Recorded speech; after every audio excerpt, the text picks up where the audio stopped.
अस्सलाम वालेकुम जी, मैं हूँ इस्लाम पाकिस्तान से मियाँ शफ़ीक। आपको ख़बर देते हैं गुजरांवाला से। गुजरांवाला का इलाका है मोड़ अमनाबाद। वहाँ पे फ़ोम बनाने वाली फैक्ट्री में अचानक आग भड़क उठी और ये आग देखते ही देखते इस आग ने पूरी फैक्ट्री को अपनी लपेट में ले लिया।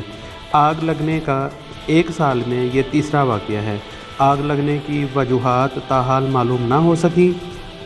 रेस्क्यू अहलकार और एमनाबाद थाने की पुलिस मौका पर पहुंच गई और ज़रूरी कार्रवाई करने लगे।